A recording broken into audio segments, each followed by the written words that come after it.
Susan, ready for your countdown. 5, 4,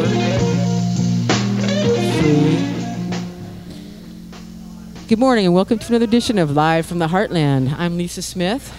Today's show is all about films. We're going to be talking to some local indie filmmakers and about one dead one you should probably have heard of.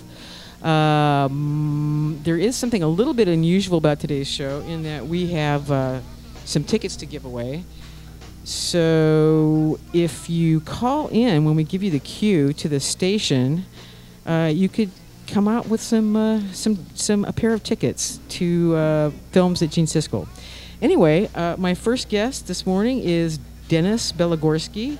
He is the co-producer of the film The Christians. Good morning, Dennis. Hi, Lisa.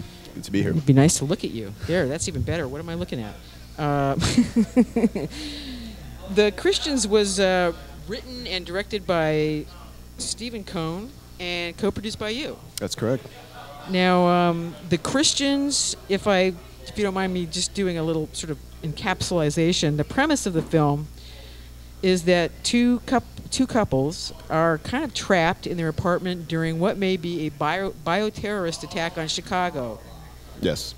People are dying, and the public is advised not to go out or let anyone in. Hence, that's the setup. So you've got these four they're supposed to be fundamentalist Christians. Is that yes. correct? They're pretty religious, and they're fully expecting the rapture to come and transform them and beam them up at midnight. And basically, their faith is tested. Yeah, there are two couples. One is a little bit more devoted than the other, and the less devoted couple kind of lets themselves be talked into thinking that the rapture will be coming at midnight. So they're all patiently waiting for the moment. And without spoiling too much of the film, the moment doesn't really turn out how they expect. And then they have to really deal with their own feelings about each other and religion as they believe in it. Now, one of the characters, well, actually, I think really the key character is Darman. Is it Darman? Yes. Dar, and he's Iraqi, or in the film he is an Iraqi convert to Christianity. Yes. Right. And you're led to believe that he is a very firm believer in that he has sort of like an epiphany. Right.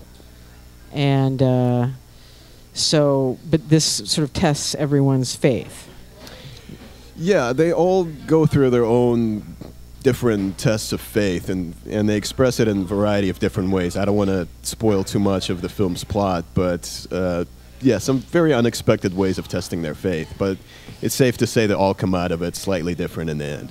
Now, one of the things I thought was interesting was there's a couple that shows up on their porch, their back door, and, pounding on the door, trying to get in, and one of the characters won't let them in. And the other Christians want to let them in, and he gets, quite violent about not letting them in. Right. So they compromise and they let them stay on the porch. Right. But they won't let them in because, they could be infected, or I suppose Sure. that's the idea. Yeah. So, he's Stephen Cohn once again wrote and directed The Christians. Yes. And he's really, I think as he put it, ups the stakes in a couple of places in the plot. But now what I wasn't really clear on, okay, the couple, the father and the daughter that are on the porch in the back that they won't let in. Mm-hmm. What exactly, is that supposed to tell us? Well, I think on a kind of symbolical level, Stephen was trying to use that couple as another test of the Christians inside. The Christians are supposed to help the neighbor, and clearly they're not really helping the neighbor. Help thy neighbor is not happening in this situation. And I also think he's using that couple as a different perspective on what's going on outside, because the perspective on the inside is very much coming from a religious sense, religious point of view, religious worldview. And these two people outside are very far removed from that. They're kind of a dysfunctional stepfather, stepdaughter.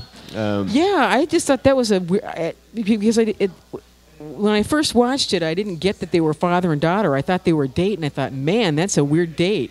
He's way too old for her. Then I realized it's a father-daughter couple of people, right.